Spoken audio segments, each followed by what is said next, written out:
Buenas tardes a todos los compañeros que nos escuchan y nos ven desde las Américas, también a los compañeros que están en Europa y en África, que ya es de noche, y a todo el continente asiático y Oceanía, que ya es en plena madrugada. Vamos a empezar hoy, 23 de febrero, la 23ª videoconferencia.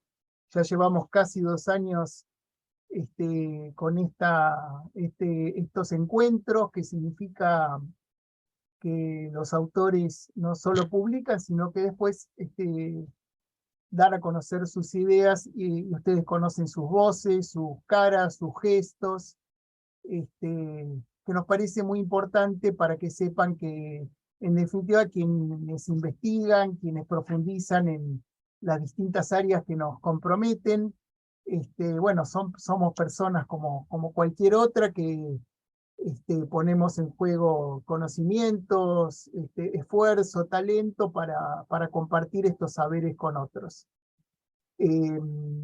Para empezar, el punto que por lo menos me toca en lo más visible. Ustedes imaginarán que la revista no utiliza inteligencia artificial, inteligencia de cada uno de nosotros, con lo cual todos los procesos de revisión, supervisión, que no son muy visibles, pero en realidad lo visible está determinado por la calidad de los trabajos.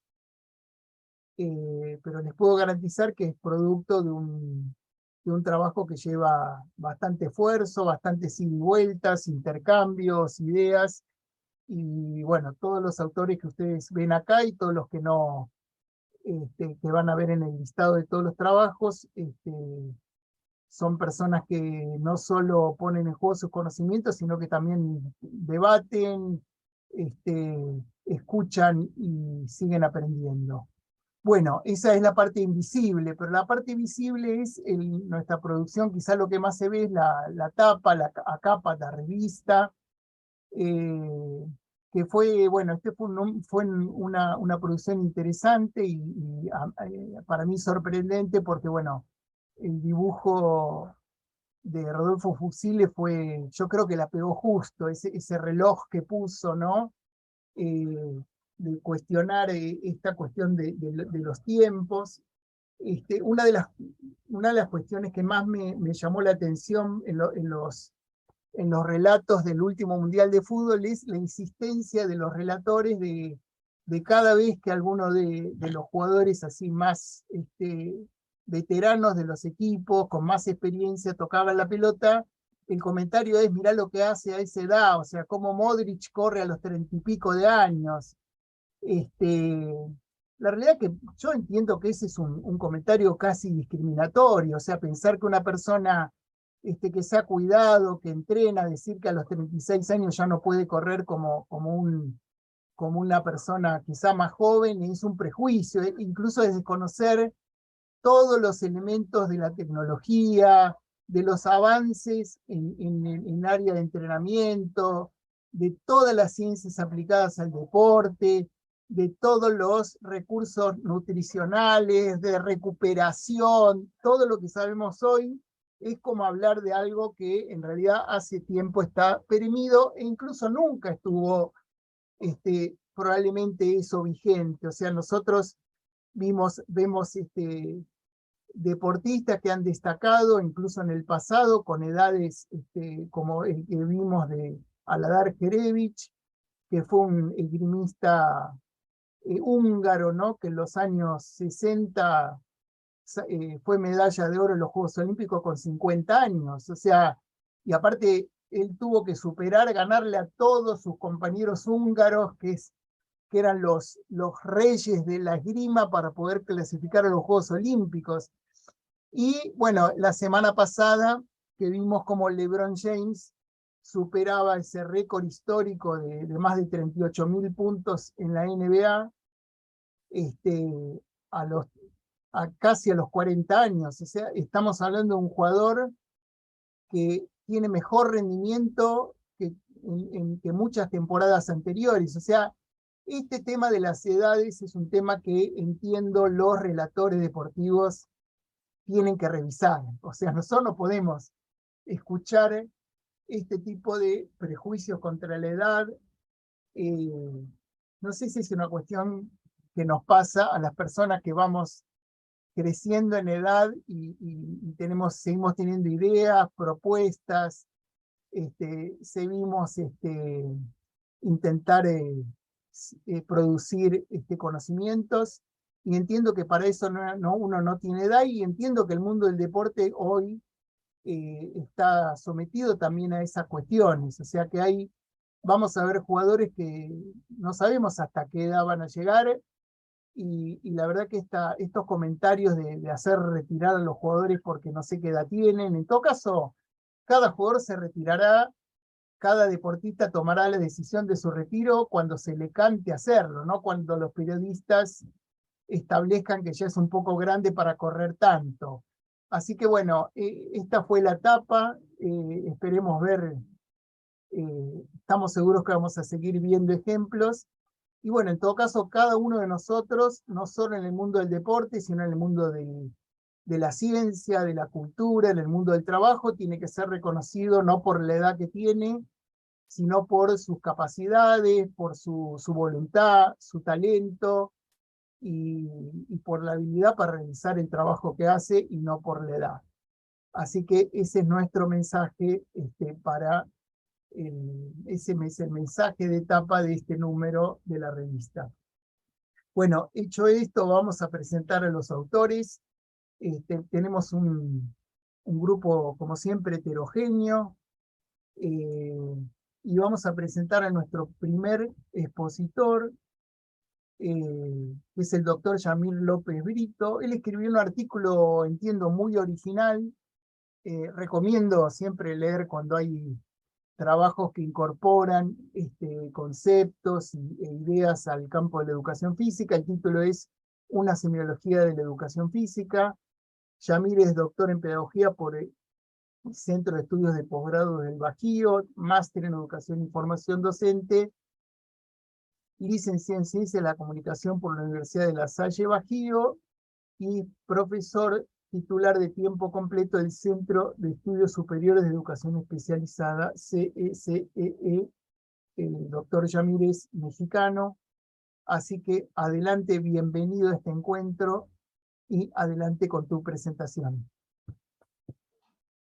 Muchas gracias a todos. Voy a permitirme exponer brevemente un audio muy breve, de no más de 1 minuto y medio, de otro de los colaboradores del artículo. En realidad el artículo no lo escribí yo solo, va en coautoría con el maestro Alexis González Pérez, también maestro titular de tiempo completo del Centro de Estudios Superiores de Educación Especializada, la cual es una escuela normal de educación física. Es una escuela que prepara formadores, educadores físicos para la educación básica en México. Y luego tomaré la palabra también de una manera rápida para respetar los tiempos que se han programado.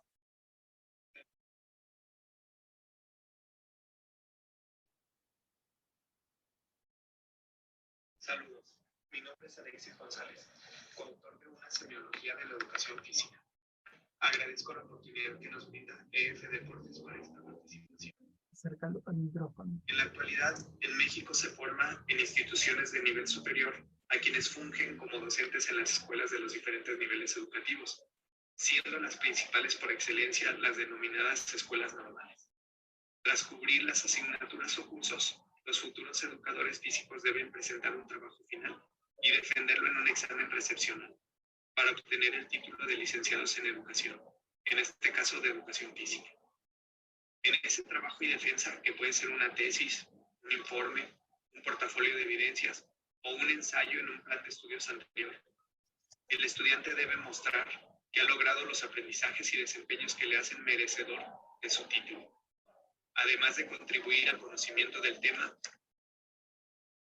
a la solución del problema o al área de la educación física. Se observó que por muchos años prevalece en estos trabajos una perspectiva perspectiva limitada a los aspectos técnicos y prescriptivos de la educación física como profesión. Después, esta perspectiva se perpetúa en el servicio profesional de la gran mayoría de los educadores físicos. En nuestra aportación, se propone un encuentro entre la semiología y la educación física como alternativa que propicia otras miradas. Creemos que de mayor amplitud y posibilidades de reflexión, lectura, entendimiento, así como de problematizar su formación, su acción educativa y las manifestaciones culturales de la motricidad. Bien, a partir de este comentario que nos hace Alexis, contextualizando un poco este texto que hemos compartido y que amablemente se ha publicado en EF Deportes, lo que hemos intentado es justo articular una problemática que vemos en la preparación profesional del educador físico en nuestra región, que regularmente se torna técnico, con una racionalidad utilitaria, muy pragmática de lo que implica la formación humana. Y es que entre estas luchas de las capacidades perceptivo-motrices, las capacidades físico-motrices, las comunicativas motrices y las recreativo-motrices, deseamos o intentamos provocar, movilizar a nuestros lectores a través de este documento para que puedan, en primer término, imaginar posibilidades de estudio en la educación física y que no todo se vuelva solamente el estudio sobre estrategias de enseñanza o sobre estrategias de aprendizaje o sobre los tiempos educativos que regularmente se asignan, sino que existe una riqueza multidisciplinar e interdisciplinar para abordar la educación física y para dar cuenta de la profesión. Hemos pensado que la semiótica y la semiología es un campo fértil para que se dé cuenta el educador físico de lo que dice, de lo que pronuncia, de cómo se comporta, de lo que prepara, de lo que ofrece como actividad motora, de la dimensión axiológica del ser humano, de su dimensión fisiológica, biológica, de su corporeidad. Y a través del texto que ustedes pueden consultar en este número de la revista, damos algunas pinceladas o ofrecemos algunas propuestas para empezar la discusión, porque creemos que no todo está dicho, no todo está escrito y, contrario a ello, lo importante es dialogarlo, poder empezar a ofrecerlo en la mesa para platicarlo y conversarlo entre todos. El artículo en realidad es algo breve, no es muy profundo, pero nos ofrece algunos conceptos y algunas categorías en sustancia ancladas al lenguaje, ancladas a los códigos, ancladas a la sociosmosis y a la tecnología social para observar la importancia que tiene el educador físico y su profesionalización. Efectivamente, estamos atravesando, en el caso de nuestro país, por una reestructuración curricular que implica observar al educador físico multidimensionalmente. Se ha abandonado una perspectiva medicalizante de la educación física, únicamente centrada en la salud, que sí se conserva, para tratar de dotarla de mayor perspectiva y de la importancia que implica para la formación de la educación básica en México. Estamos hablando de educación preescolar, educación básica primaria y educación secundaria, y entonces atender y ofrecer una mejor calidad educativa. En general, puedo mencionar estos aspectos clave para tratar de entender el contexto en el que se ofrece esta discusión. Y bueno, pues quedamos atentos a los comentarios, a las preguntas, porque lo importante es nutrir el diálogo. No nos cerramos a la razón de la ceguera del conocimiento, sino al contrario. Queremos dialogar y provocar ámbitos de encuentro a partir de sus opiniones. Estas que están expresadas aquí son algunas de las nuestras. Samir, ¿cómo es o sea, es muy interesante tu artículo porque en realidad dialogás o hablas de alguna manera con la institución donde estás, pero en realidad estás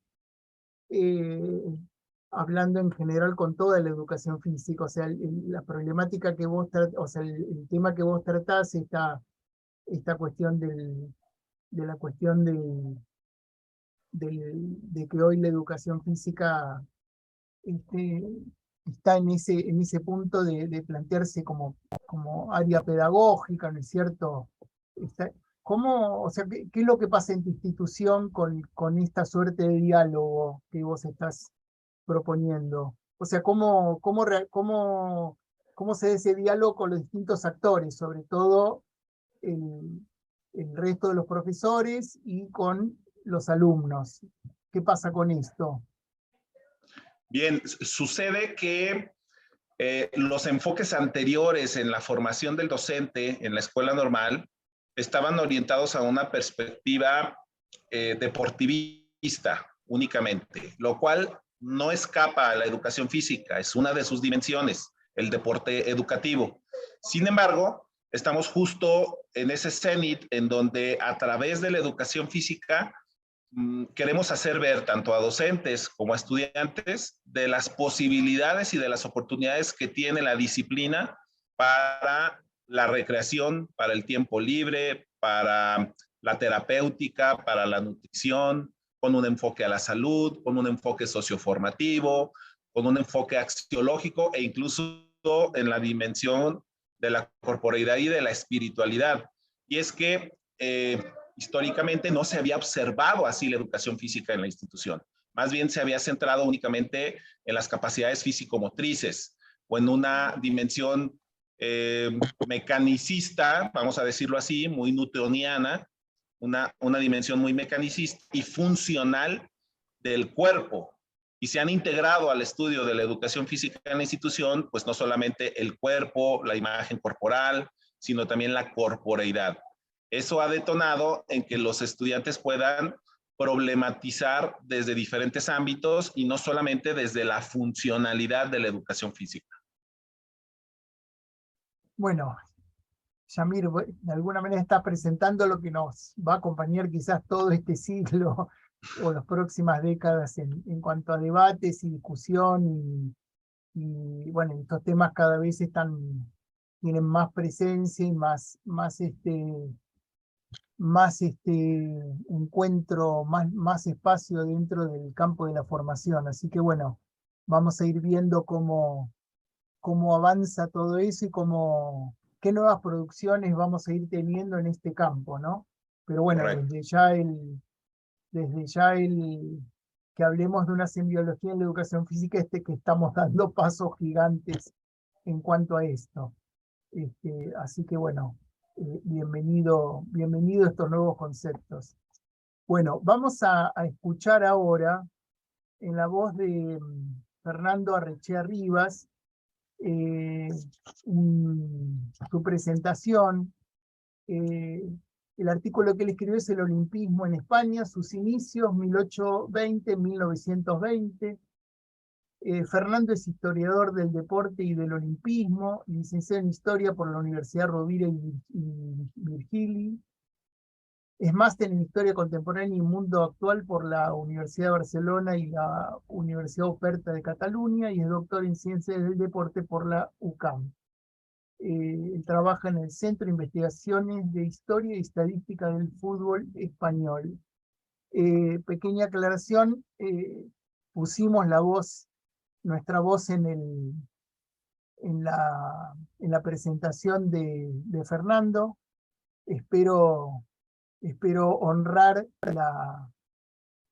el contenido que nos envió. Así que bueno, adelante con esa presentación de Fernando Arrechea Rivas.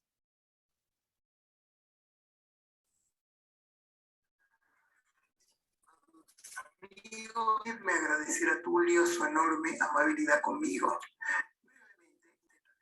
El objetivo que pretendí alcanzar con este artículo sobre lo que considero primeros 100 años, 1820-1920, del olimpismo en España. Este artículo deriva de mi tesis doctoral defendida hace 6 años sobre la relación compleja y poco estudiada entre España y los Juegos Olímpicos. Y es una ampliación sobre una parte de la misma. El desprecio que buena parte de la academia siente hacia la historia del del deporte en nuestros países y la paulatina infravaloración de los estudios humanísticos en general han convertido temas concretos de estudio aparentemente menor, reservada a periodistas deportivos o a historiadores aficionados. En el caso español es evidente que ha sido así hasta fechas recientes, siendo escasos y generalmente mediocres los estudios sobre la materia, repletos de tópicos y lugares comunes repetidos ad nauseam, sin acudir a las fuentes. En los últimos años hemos intentado corregir esta tendencia con aportaciones diversas que clarifican cuestiones como la fecha fundacional del primer Comité Olímpico Español, 1905, o la identidad de los primeros medallistas olímpicos españoles, los jugadores de pelota vasca Francisco Villota y José de Amézola en París 1900. También pudimos elaborar la primera base de datos científica de olímpicos españoles. Mucho por hacer, pero coadyuvando entre todos y con la ayuda de publicaciones prestigiosas como Lecturas, Educación Física y Deportes, lo lograremos. Como ya dijo Don Quijote, ¿podrán los encantadores quitarme la aventura? Gracias, Fernando Arrechea. Bueno, Fernando, te agradecemos el envío del texto. Espero haber transmitido, haber prestado la voz y transmitido los sentimientos en tu mensaje. Así que un gusto esa participación. Recomiendo leer ese artículo porque es muy completo, muy complejo también y plantea cosas que incluso explican fenómenos actuales. Van a ver ahí cómo en algún momento se crea el Comité Olímpico de Cataluña, el Comité Olímpico Español. O sea, la disputa entre catalanes y españoles aparece también en el tema de la creación del Comité Olímpico. Bueno, Julián, no sé si estás, a ver si estás ahí disponible. Fíjate si puedes poner el teléfono horizontal y ahí te damos Dale. la palabra. Ahí estamos. Estás. Hola, Ahí hola estás. Tulio, hola a Fenómeno. todos. ¿Cómo Bueno, están? Espera que me voy a poner acá. Está. Dame un segundito. Justo me estoy sí. acomodando, perdón por la tardanza. Ahí estamos. Ahora sí, ¿se ve ahí? Acá te esperamos, no hay problema. Bueno. Dale, perfecto. Bueno, gracias a todos. Bueno, adelante con tu presentación. ¿Querés que Aclaro, arranque con...? no, primero sí, espera que Dale. aclaro y te hago la presentación y largamos. ¿Está? Bueno, voy a presentar a Julián Ponicio, el licenciado Julián Ponicio, él es antropólogo de la Universidad de Buenos Aires.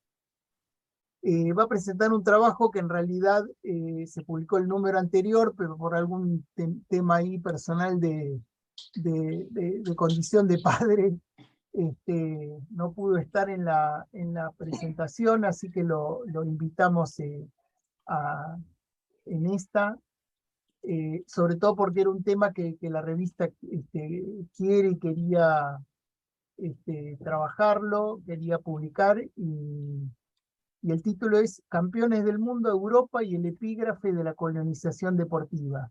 Además está decir que trata sobre el resultado del último Mundial de Fútbol en Qatar. Así que, Julián, adelante con tu presentación.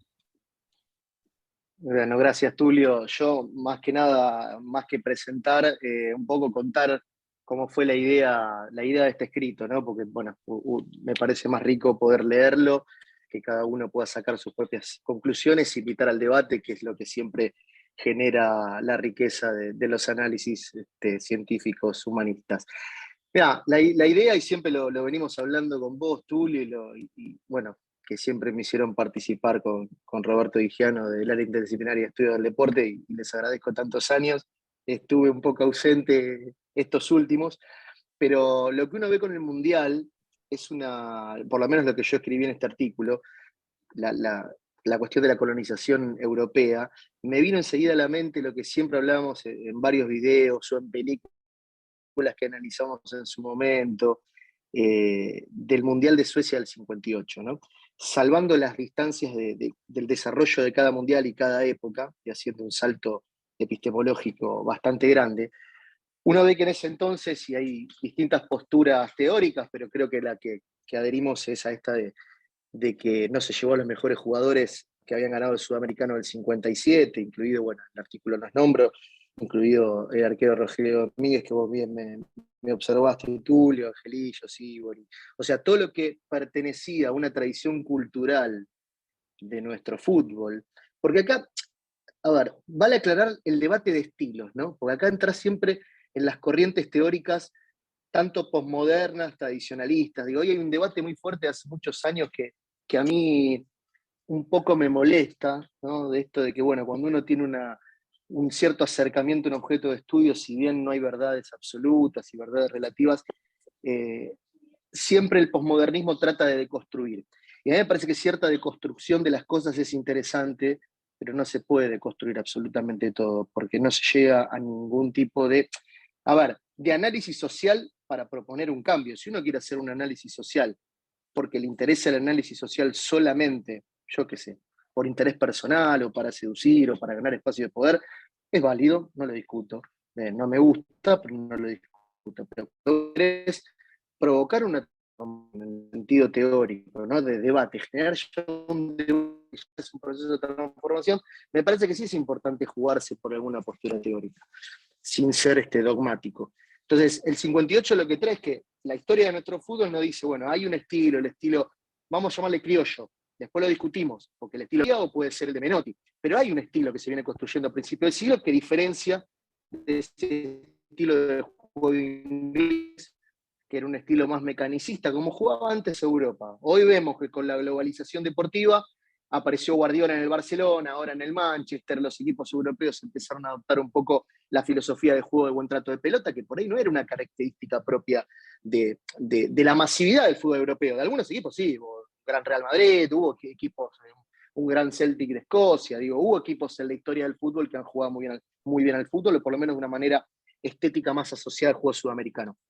Pero para no caer en un aburrimiento y un análisis más exhaustivo, lo que trata esto es que uno ve un equipo, primero, que desde lo futbolístico hay un proyecto atrás, aunque todo el periodismo deportivo y mucha gente criticaba al técnico Scaloni, bueno, pero Scaloni viene de un proceso, de una formación pedagógica que la trajo José Pekerman. José Pekerman fue uno de los pocos entrenadores que tuvo un desarrollo deportivo, un proyecto deportivo en la selección argentina que fue de más de 10 años, que se empezó desde las juveniles hasta las mayores. Ese proceso tuvo muchos procesos también de éxito deportivo, porque a veces no se asocia al éxito inmediato deportivo, pero sí a la formación de jugadores. Él logró las dos cosas. Bueno, de esa escuela vino Pablo Aimar, Samuel, Scaloni, por más que no tenía experiencia, viene de esa escuela. Y se vio a lo largo del proceso de las eliminatorias, de los amistosos, de los partidos invictos hasta llegar al Mundial, se vio un estilo futbolístico que habíamos perdido hace mucho tiempo. ¿Por qué lo traigo lo de la colonización? Y aparte, bueno, obviamente ser campeón mundial. Porque enseguida, cuando Argentina empieza a conectar desde lo futbolístico y desde lo extrafutbolístico, el estilo de juego de buen trato de pelota, pero además la garra, pero además también, la gente con el cántico. El no dejarse prepotear, aparece un ataque no solo mediático, sino también de dentro del campo de juego de los jugadores contra la selección argentina.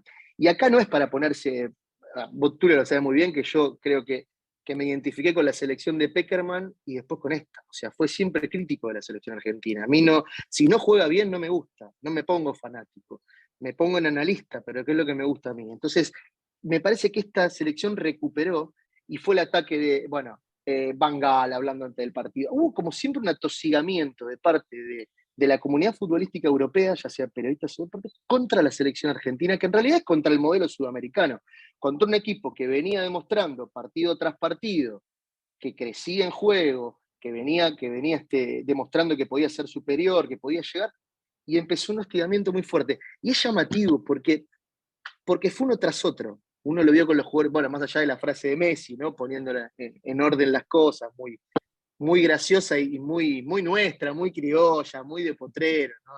Más allá de, después podemos discutir, ¿no? Porque si discutimos todo, bueno, no se dice bobo, viste que después decían, bueno, anda para allá por personas de poco intelecto en algunos memes, pero digo, esto de anda para allá, bobo, no jodas más, no, eso es bien nuestro, es bien de potrero, eso es fantástico, esa respuesta intelectual, si quieres. Y bueno, en el artículo también lo cito, ¿no? Y después se dio también, post-mundial haber ganado y apareció Zlatan, y todo siempre, sigue, hasta el día de hoy, se sigue desprestigiando el título obtenido, como si hubiera Argentina hecho trampa para poder lograr ese título, ¿no?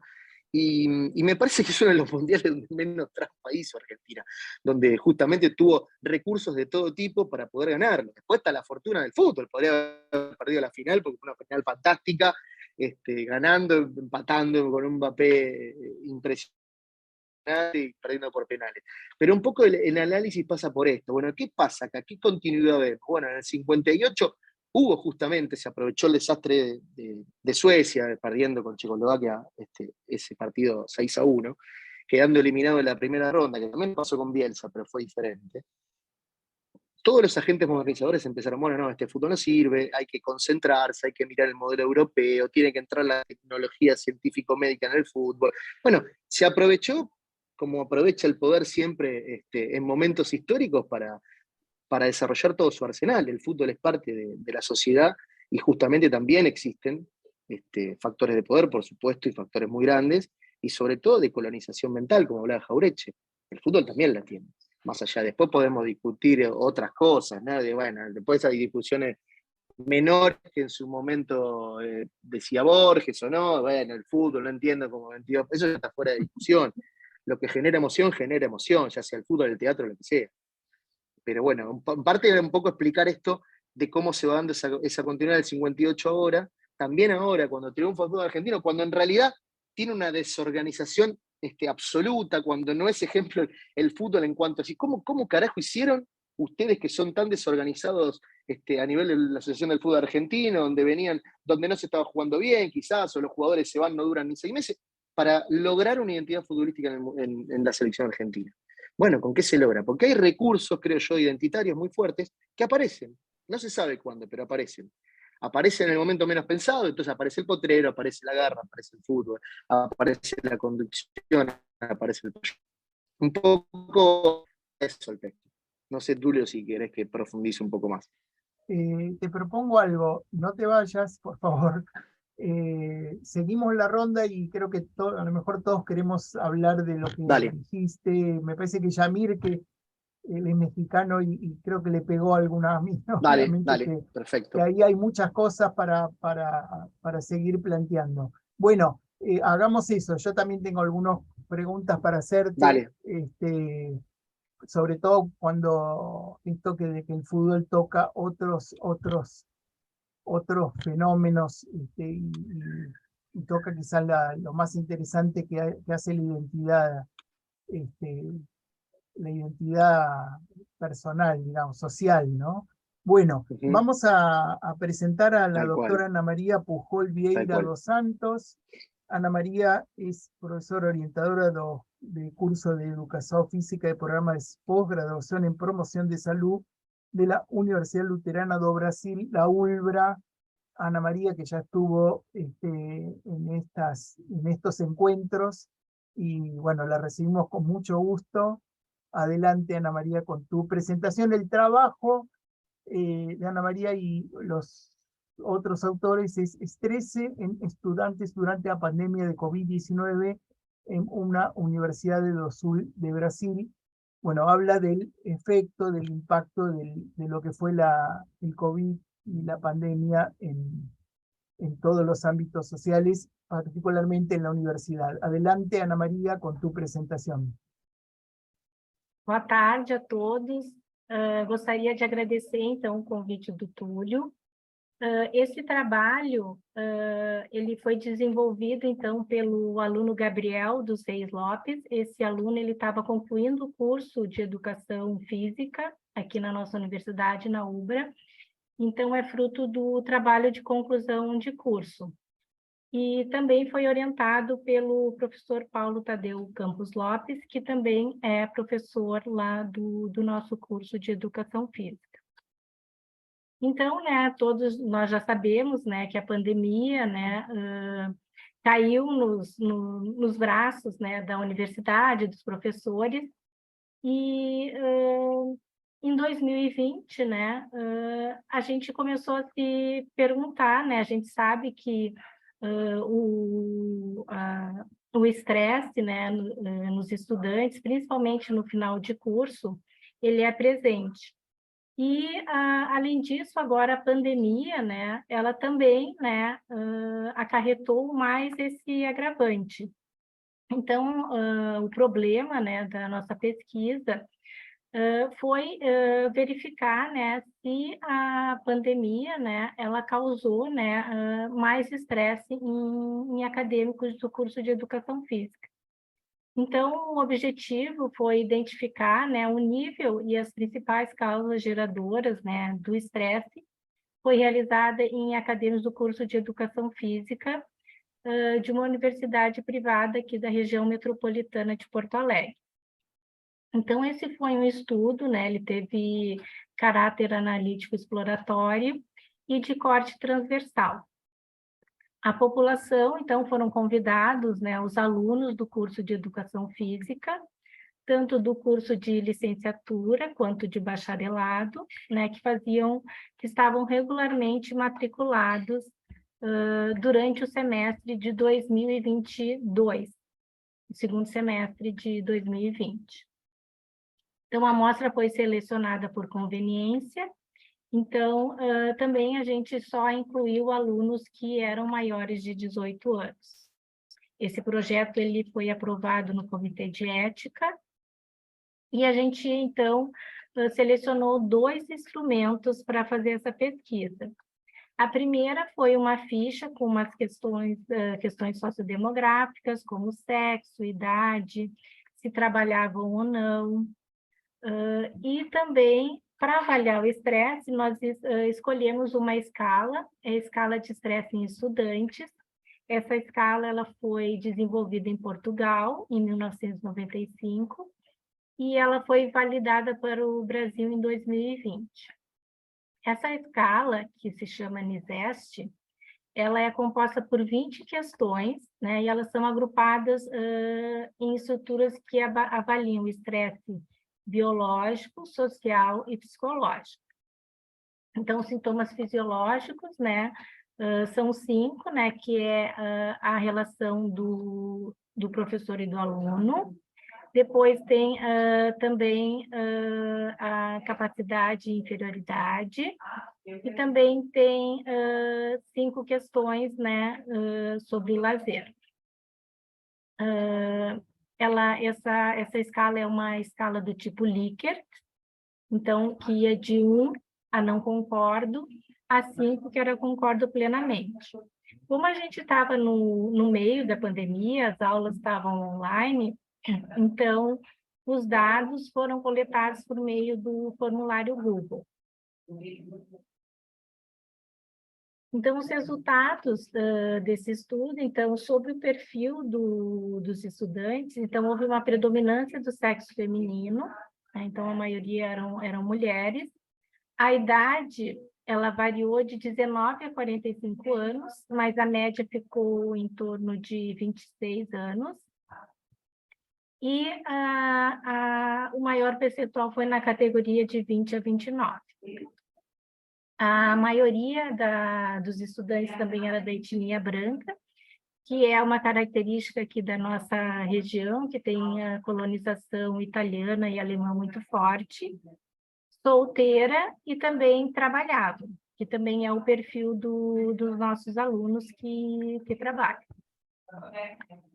Esses alunos, a nossa universidade, ela é dividida não só aqui em Canoas, Nós também temos unidades, né, com o curso de Educação Física em Gravataí, que é uma cidade próxima aqui também, e também em São Jerônimo. Todos estão na região metropolitana de Porto Alegre.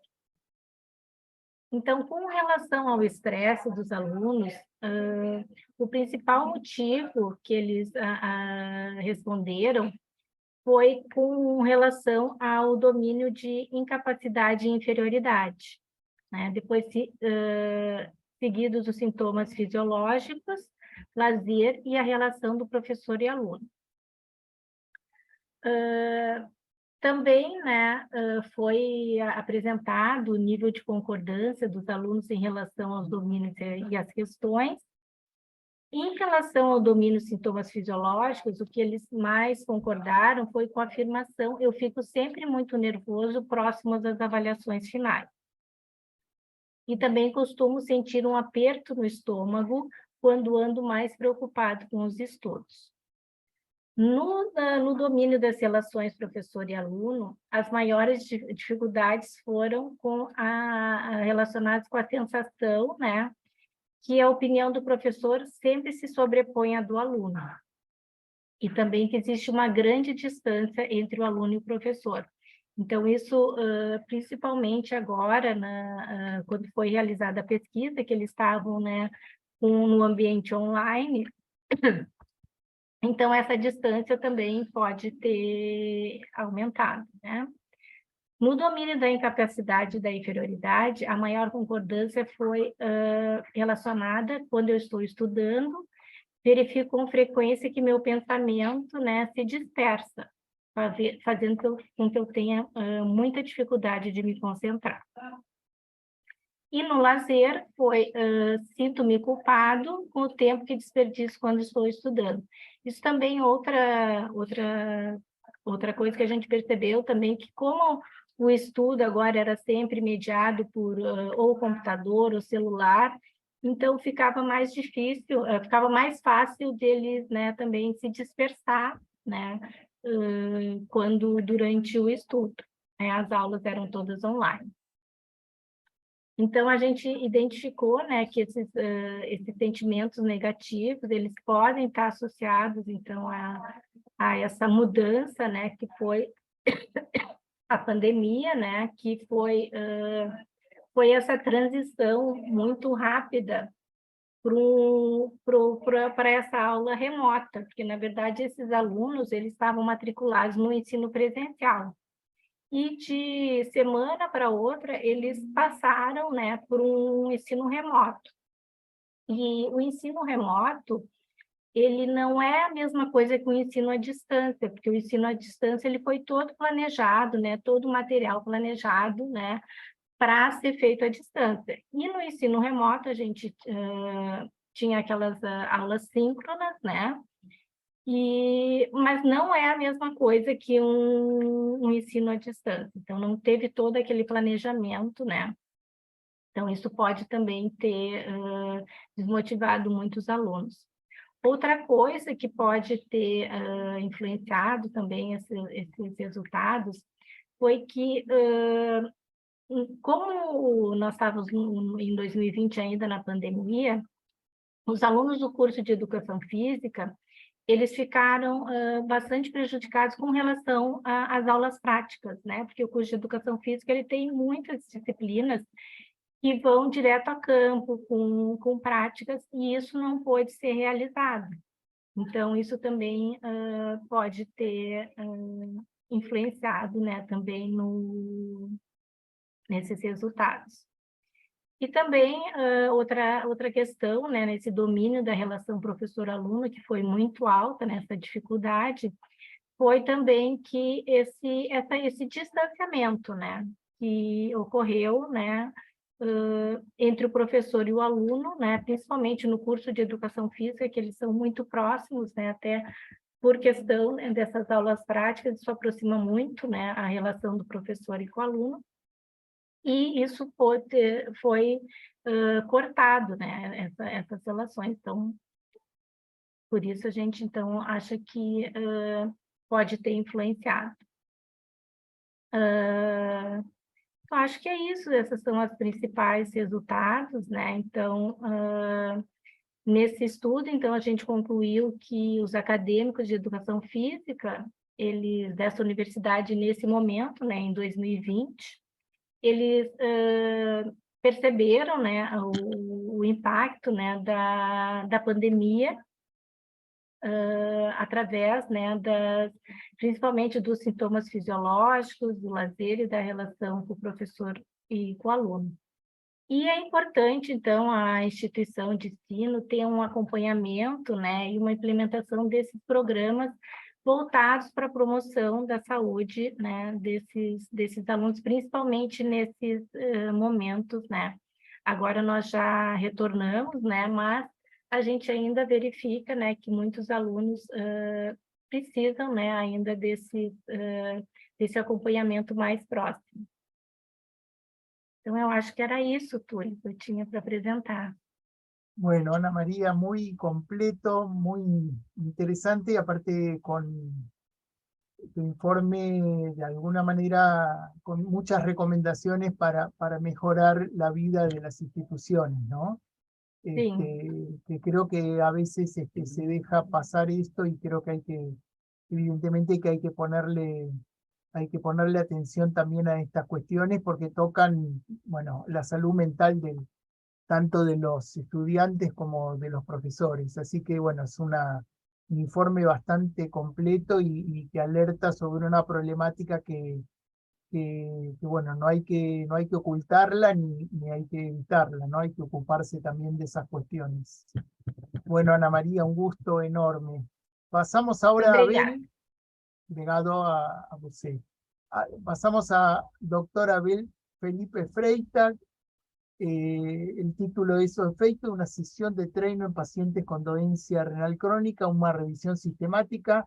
Abel es doctor en educación física, MBA en gestado empresarial, mestrado en ciencias de salud, especialista en gestión de salud, empresario y profesor universitario por la Universidad Estadual de Maringá en Brasil. Adelante y bienvenido, Abel, con tu presentación.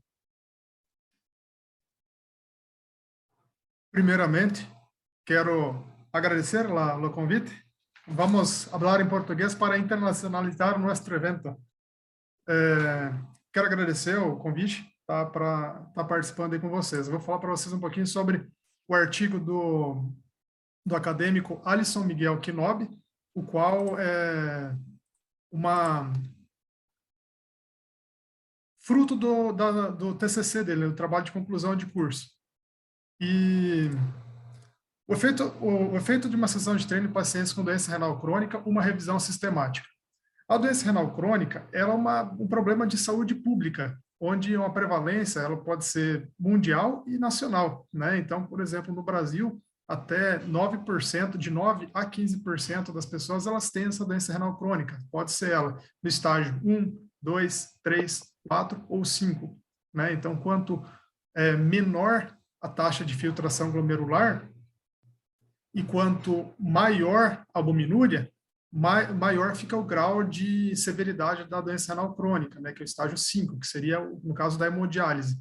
Mas, nesse estudo, queremos analisar o efeito de uma única sessão aguda de treino em diferentes estágios da doença renal crônica, seja ele do 1 ao 5, descrevendo protocolos e desfechos clínicos que são utilizados nessas pesquisas.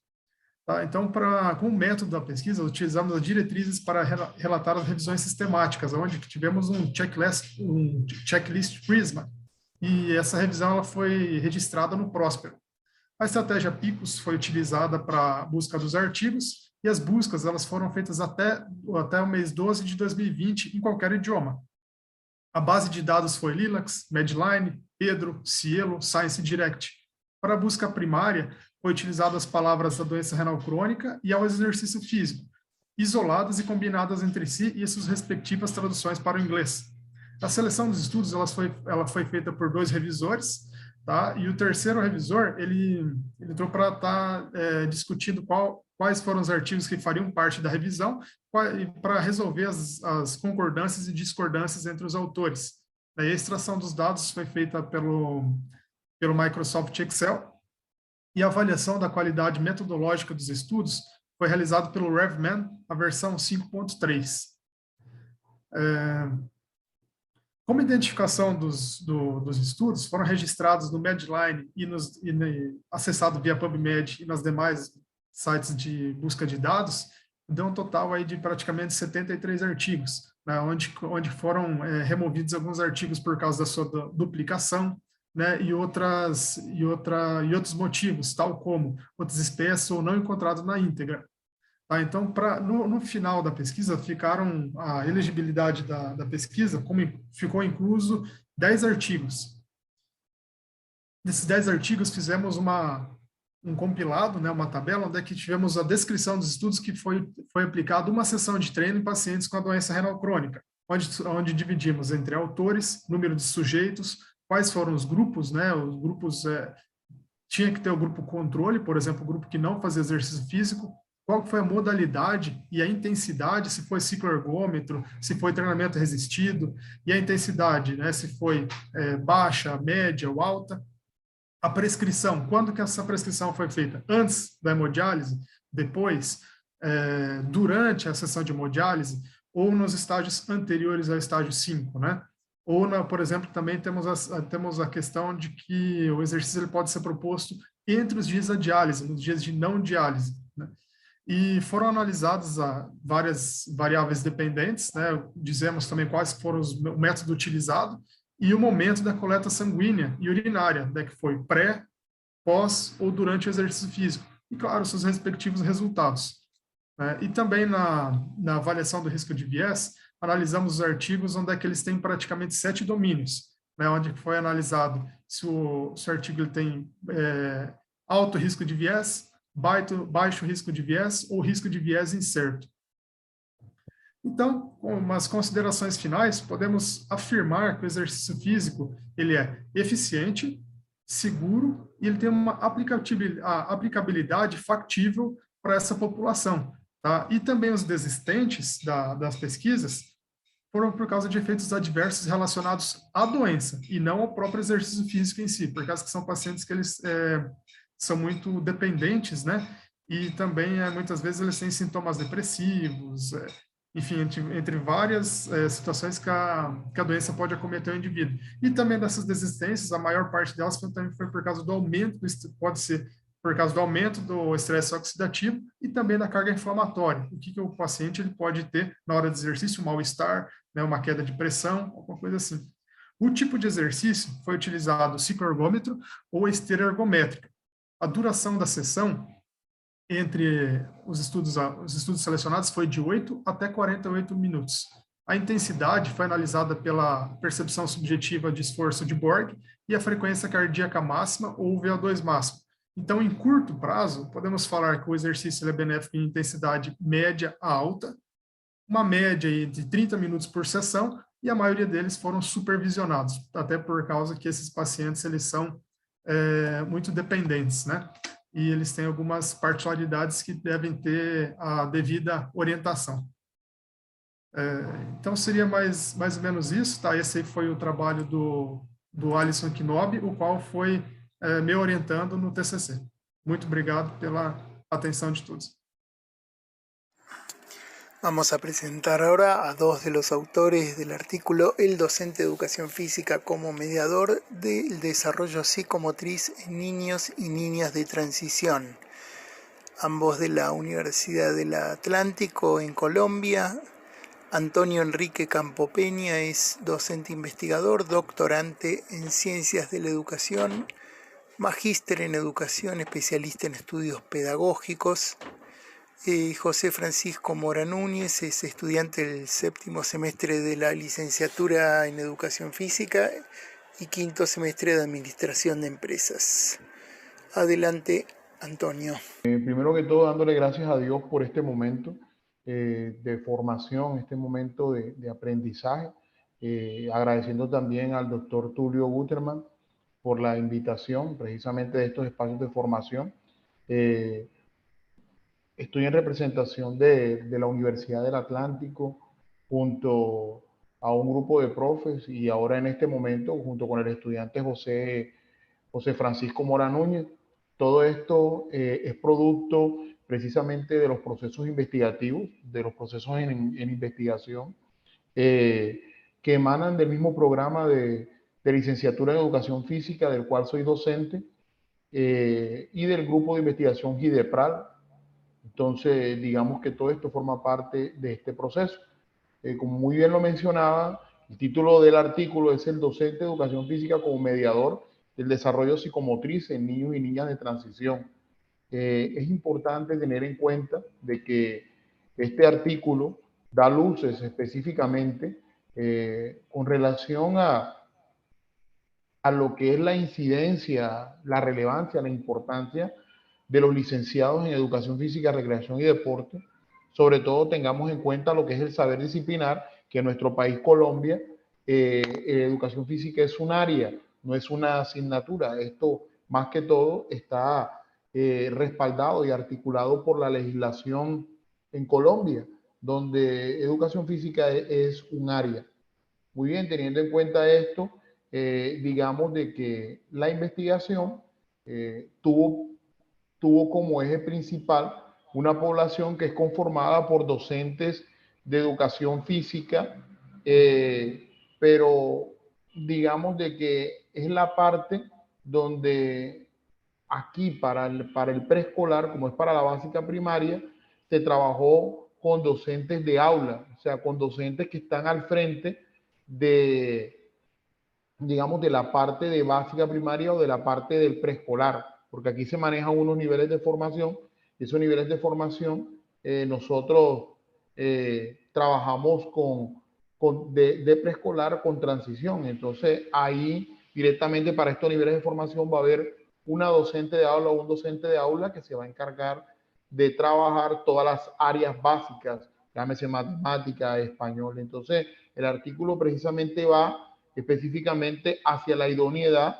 del docente que debe estar ahí impartiendo el área de educación física. Bueno, digamos de que acá se trabajó también implementando un instrumento, el cual fue una encuesta que, digamos, se trabaja lo relacionado a una serie de categorías donde está la misma idoneidad docente, los recursos, los contenidos, si hay experiencia o no en la persona que en determinado momento va a tener el rol de poder dictar el área o impartir el área de educación física en el preescolar. Bien, entonces se aplicó esa encuesta y la encuesta evidenció una serie de resultados que más adelante el estudiante José Mora pues tocará, donde sale a relucir la importancia que es de que esté una persona con un saber disciplinar al frente de la formación de los grupos de preescolar para poder trabajar este saber disciplinar.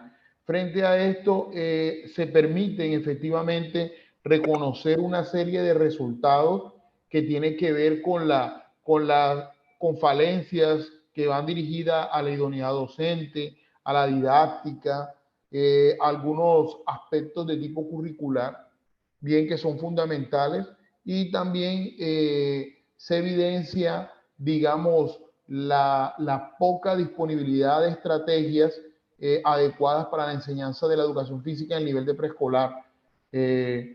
Recordemos de que aquí en esta parte es muy importante la base de una didáctica específica para poder trabajar en estos niveles de formación.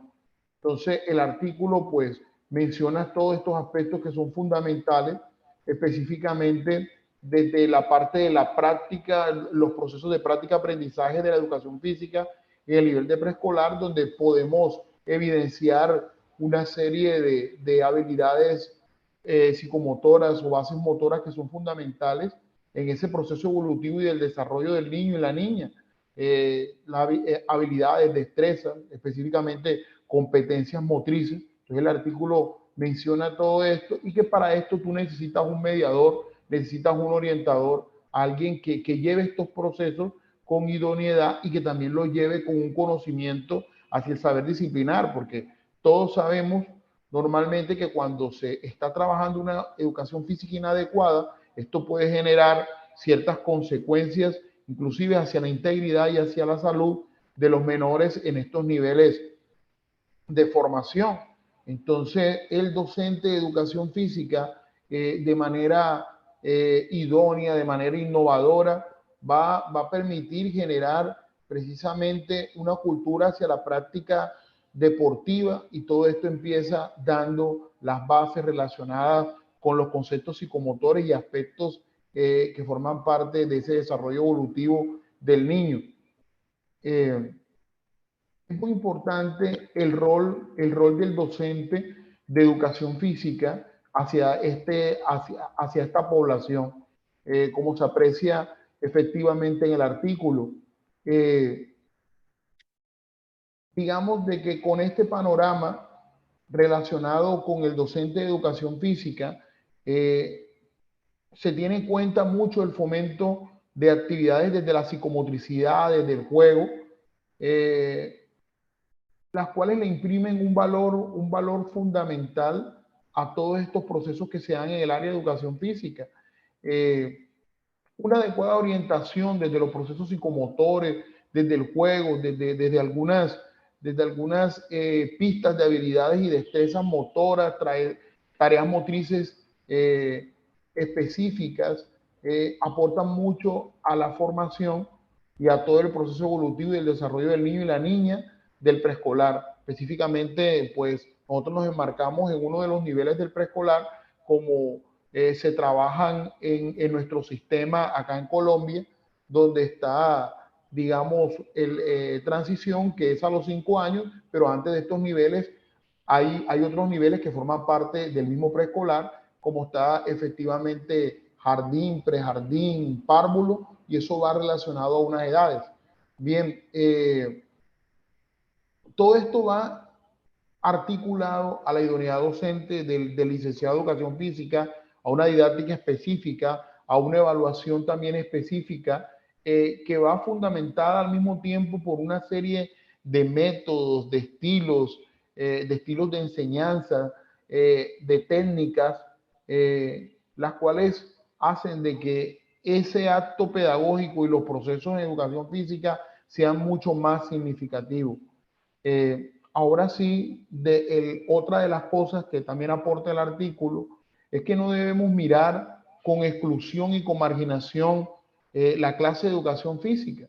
Y el artículo también invita efectivamente a que podamos aunar esfuerzos para que se dé una política pública. Y no hablo solamente de una política pública centrada en el contexto de mi país, Colombia, sino también efectivamente una política pública para la educación física a nivel internacional, que le dé una relevancia a la misma en estos niveles de formación, como el preescolar, como la básica primaria, determinando una persona idónea para poder trabajar estos procesos. Esto quiere decir de que no lo trabaja, la educación física no la trabaja cualquiera, sino tiene un nivel de idoneidad, un nivel de preparación. Eso plantea el artículo, donde es necesario reflexionar sobre hábitos y estilos de vida saludables, que otorga también la oportunidad desde esta investigación enmarcada en el artículo.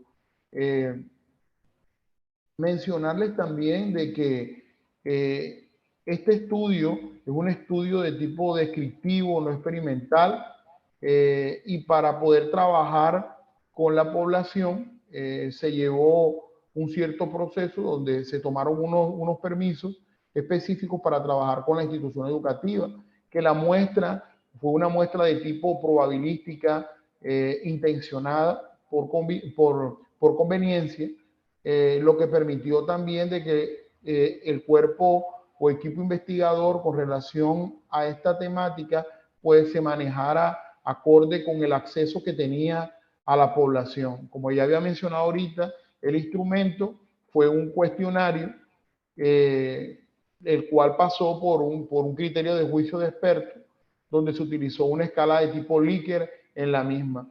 Desde el procedimiento se pasaron todas las cartas relacionadas al asentamiento, entre otras, lo que permitió en determinado momento poder cumplir con la aplicación del mismo. Frente a los resultados les mencionaba aspectos como por ejemplo que son necesarios tenerlos en cuenta en una idoneidad relacionada con el saber disciplinar y con el licenciado de Educación Física, como es precisamente el nivel de formación para poder impartir el área de Educación Física, la formación específica del saber disciplinar. Frente a esto, las capacitaciones, actualizaciones de los contenidos que se van a manejar en el preescolar, específicamente en transición, donde se fundamenta la importancia de la psicomotricidad, el juego y otros aspectos que van relacionados a las edades o a la edad donde se trabaja en el nivel de transición, que es específicamente, digamos, en este nivel de transición, que son niños y niñas de 5 años en nuestro sistema. Bien, también es importante mencionar de que el licenciado o la persona que esté acá debe tener un dominio con relación a la parte de didáctica específica, donde se involucran materiales didácticos para la enseñanza de la educación física, y debe haber un manejo frente a esto, conocer métodos, estilos de enseñanza y técnicas específicas de la educación física, como muchos ya conocemos, como un ejemplo, el mando directo, la resolución de problemas, descubrimiento guiado, entre otras. Bien, también si el licenciado en este momento o la persona que está a cargo del preescolar para trabajar educación física cuenta con los materiales o recursos que le facilita realizar los actos pedagógicos, si dispone de los escenarios y el manejo del escenario adecuado para el desarrollo de las clases de educación física, y si se considera que la clase de educación física debe ser impartida o no por un docente específico del área, cuáles podrían ser las ventajas. Entonces, el artículo también te muestra todo esto desde la planeación, desde la planificación en las clases de educación física, las cuales se deben tener en cuenta para la misma unos referentes. En Colombia, los referentes son los lineamientos curriculares y la cartilla número 15.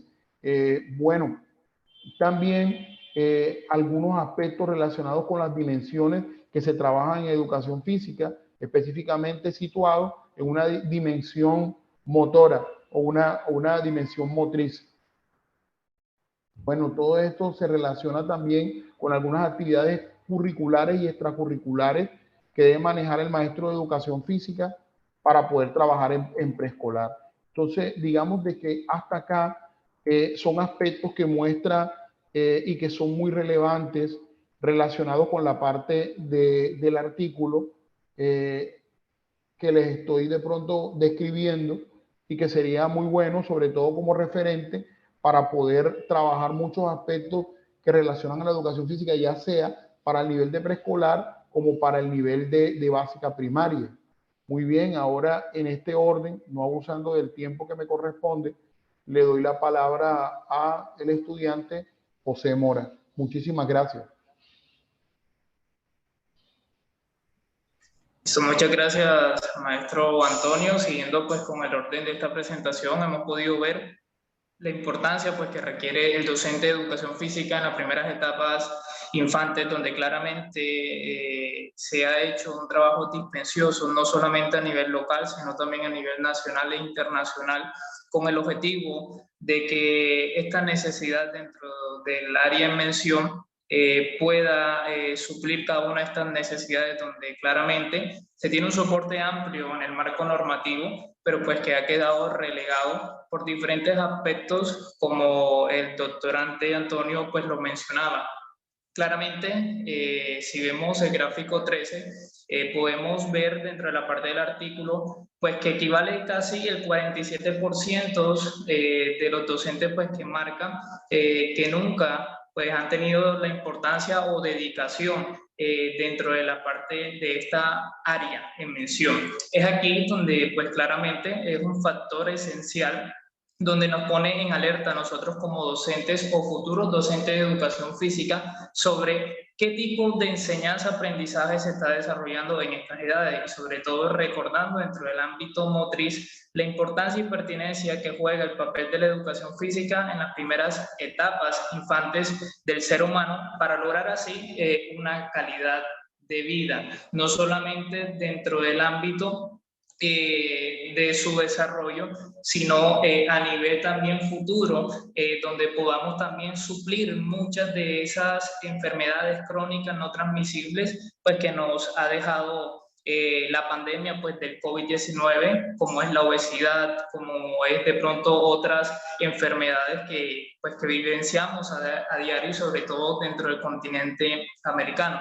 Y pues claramente pues cerrar nuestra intervención haciendo énfasis, sobre todo invitación, de que no solamente se quede dentro del marco teórico todo lo que hemos desarrollado, sino pues que tratemos de llevarlo hacia la práctica, desarrollando una educación física desde una perspectiva integral, y sobre todo pues que dentro de las instituciones educativas públicas se fomente todo lo relacionado pues que tiene que ver pues con la parte de contrarrestar muchos de los flagelos pues que anteriormente hemos mencionado, y que ahí también juega el papel de la inclusión del área de la educación física como un área relevante, pues que va a sobre todo generar cambios dentro del paradigma latinoamericano, y que dentro de nuestro contexto pues hemos podido evidenciar desde hace muchas décadas pues que todavía se siguen fomentando prácticas las cuales no desarrollan una calidad integral dentro del ámbito saludable pues que debe tener cada individuo o cada ser humano. Es aquí donde pues invitamos a revisar la página EF Deportes esta investigación, pues que claramente se soporta con otras anteriores que ha podido desarrollar el doctorante y mi persona de manera en conjunta, y de antemano muchas gracias por este espacio, el cual pues nos motiva a seguir creciendo a nivel personal y sobre todo a nivel profesional. Bueno, José, Antonio, gracias por la presentación. Me perdí una partecita y también el final de Abel porque se me cortó la conexión. Primera vez que me pasa, pero bueno, esas cosas también ocurren. Bueno, desde ya invitamos a todos a leer todos estos trabajos, trabajos muy intensos, muy documentados, trabajos que son producto de muchas horas de esfuerzo, de articular personas, investigadores, instituciones, y bueno, sí, recomiendo en ese sentido seguir leyendo, estudiando, investigando estas cuestiones. Bueno, vamos a alguna pregunta que me quedó ahí dando vuelta. Real, la pregunta es a Julián, que justo había terminado.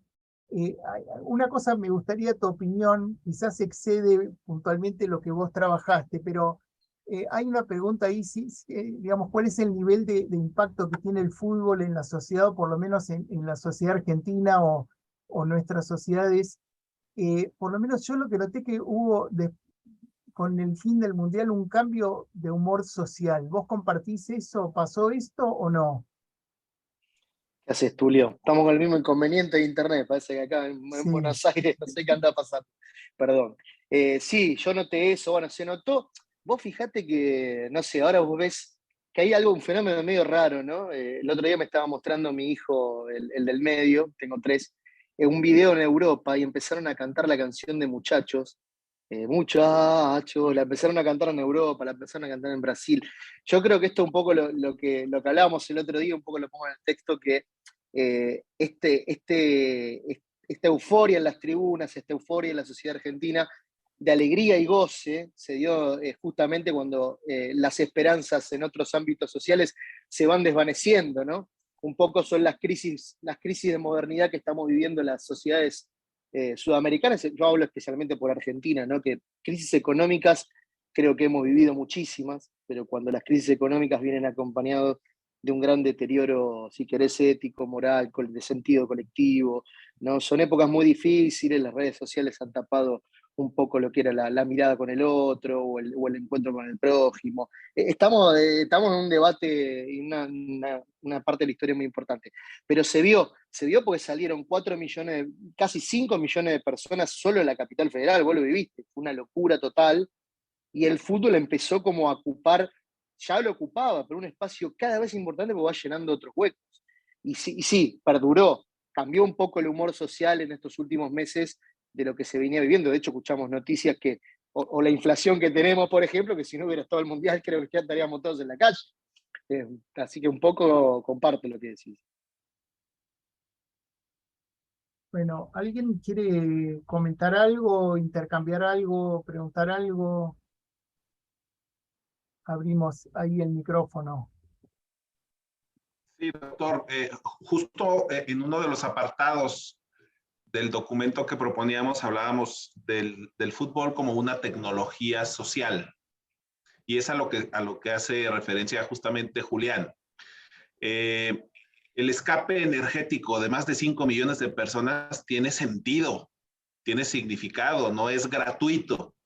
Y por supuesto, hay quienes pueden observarlo como un fenómeno de masa, pero vemos quienes queremos también interpretarlo como con un sentido de identidad y de pertenencia. Y entonces ahí la dimensión antropológica, desde la postura que nosotros hablamos en el artículo, semioantropológica, adquiere categorías muy interesantes porque estamos gramatizando nuestra vida social en función de una práctica también deportiva. El canto, el cuerpo, la danza, ser hincha, ser investido con el bish, que es este ropaje especial con el que se le viste a Messi, levantar un santo grial en un espacio que se ha convertido ritual, que es el estadio, el trofeo, etcétera. Todo eso tiene significados sociales muy profundos, no son gratuitos, digamos.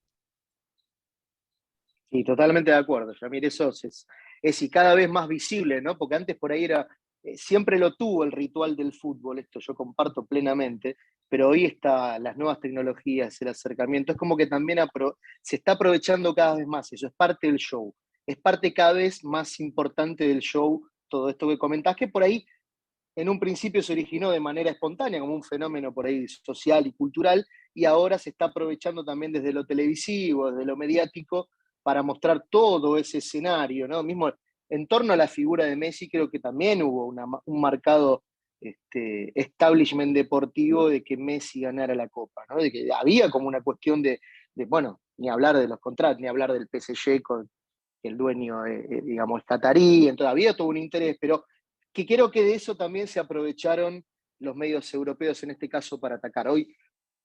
Hoy se sigue atacando eso, ¿no? Como que no se pudiera hablar de fútbol, sino que toda la conquista que se hizo, y yo creo que el gran mérito fue futbolístico, más allá de lo... A ver, si hablamos de fútbol en sí, y del fútbol moderno, y de lo que representa a nivel mundial el negocio del fútbol, creo que tenemos horas y horas para hablar, ¿no? Y intereses muy fuertes de por medio. Uno hace un poco una suspensión de estas cuestiones para ser hincha, para poder disfrutar de este deporte, pero creo que si nos ponemos a criticar un poco o a verlo, como decís vos, con ojos más certeros, hay muchas cosas que nos vamos a alejar del goce, ¿no?